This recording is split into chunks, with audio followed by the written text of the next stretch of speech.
يا طالبان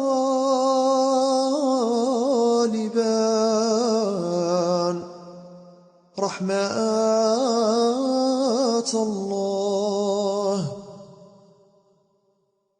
Et cette question qui peut vous venir à votre esprit est pourquoi est-ce que l'on se focalise et pourquoi est-ce que l'on se limite uniquement à ces 4 écoles? Pourquoi les savants, ils se sont limités à ces 4 écoles? Pourquoi est-ce qu'on ne suit pas certaines autres écoles de savants, de grands savants qui étaient aussi de la même époque que eux, comme par exemple Al-Layth ibn Sa'd, comme par exemple Sufyan al-Thawri, comme par exemple Sufyan ibn Uyayna, comme par exemple l'imam al-Awza'i? Pourquoi est-ce qu'on ne suit pas ces autres imams-là? Pourquoi? Eh bien, la réponse à cela, il y a une réponse à ça. Ne pensez pas que c'est juste comme ça, ou c'est juste à des fins politiques qu'on a suivi les 4 évêques. C'est impossible. Même si un chef d'État il en a fait l'école officielle d'un pays, ça ne peut pas expliquer uniquement la raison pour laquelle ces écoles-là se sont autant diffusées à travers les âges.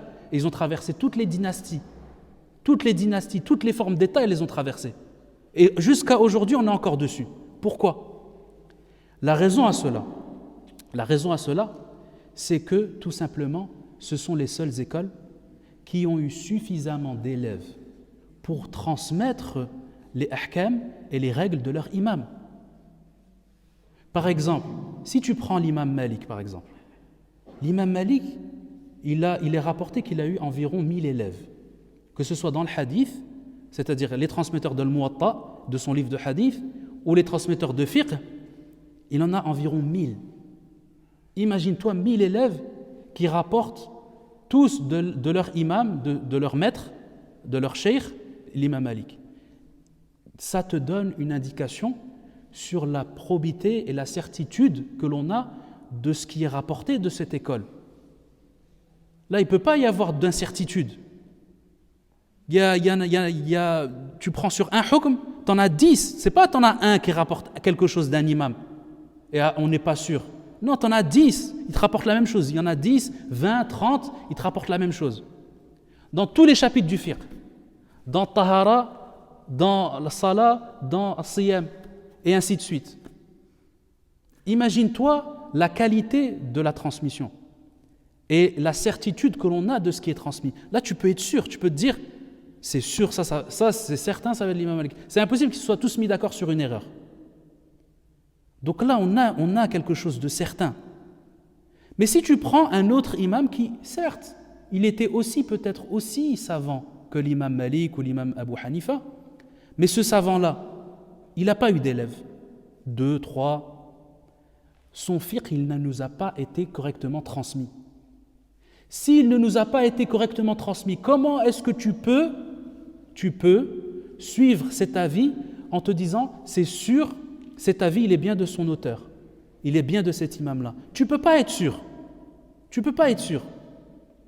C'est pourquoi nous disons à ceux qui prétendent qu'on peut prendre de n'importe où et de n'importe quel livre de façon incertaine des avis ou des ahkam d'autres imams, nous leur disons, si tu veux le faire, fais-le.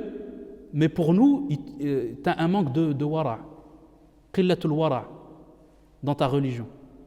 Tu prends à la légère ta religion. La religion, c'est quelque chose de bien trop lourd pour qu'on se base sur des choses incertaines. Par exemple, si tu prends c'est vrai, il y a des ahkam qui nous sont rapportés de Sahaba directement. Ibn Abbas, il était de tel avis, Ibn Mas'ud, il était de tel avis. Mais tu n'as pas autant de certitude par rapport à la transmission que tu l'as par rapport à, par exemple, des avis de l'imam Malik, etc. C'est pourquoi les fuqaha, ils nous disent, comme par exemple l'imam al-Hattab, comme par exemple l'imam al-Burzuli, c'est comme ça qu'ils les expliquent. Ils disent, on ne peut pas suivre directement un avis d'un sahabi dans la pratique, parce que ceci, on ne peut pas être certain exactement et sûr de la véracité de ce qui a été transmis. Parce qu'il est possible qu'un sahabi dise quelque chose, un compagnon dise quelque chose, mais peut-être qu'il manque un bout de la phrase. Peut-être que yahtaj ila mubayyin, peut-être qu'il y a un mubayyin qui l'a dit, il y a quelque chose qui manque pour comprendre son avis correctement. Et ça, on n'a pas suffisamment d'éléments pour avoir tout le fiqh de, par exemple, de tel imam ou de tel sahabi, etc. Par contre, on peut être certain d'une chose, ce qui nous est transmis des 4 imams, des 4 écoles, eh bien ça par contre on peut en être certain. Parce que vu le nombre d'élèves, vu le nombre de livres qui ont été écrits depuis le 2e siècle de l'Hégire, il est énorme. Donc tu peux suivre ces madahib-là et ces écoles-là en étant tranquille. Tu es sûr, mertah, tu es rassuré, tu les suis, tu sais que, voilà, c'est sûr. Est-ce qu'eux, ils ont rapporté? Ils ont rapporté ça, ce qu'ils ont rapporté, ces imams-là, c'est ce qu'ils ont transmis de leur shuyukh, de leurs élèves parmi les tabi'in, qui les ont transmis de leurs maîtres parmi les sahaba. Donc, dans tous les cas, tu es sûr que tu suis, en suivant ces 4 imams, tu es sûr que tu suis les tabi'in et les sahaba, de la façon la plus valide et la plus certaine. Et ça fait partie du wara'. Wal wara' min khuluqil mu'min wal muslim. La circonspection. C'est quoi la circonspection? C'est le fait d'éviter les choses qui sont incertaines ou d'éviter les choses qui peuvent te conduire à l'interdit, de les éviter. Pourquoi? Pour préserver ta religion et ton dîn. C'est la raison qui a poussé les savants à rester sur ces 4 madhahib. C'est ça la raison.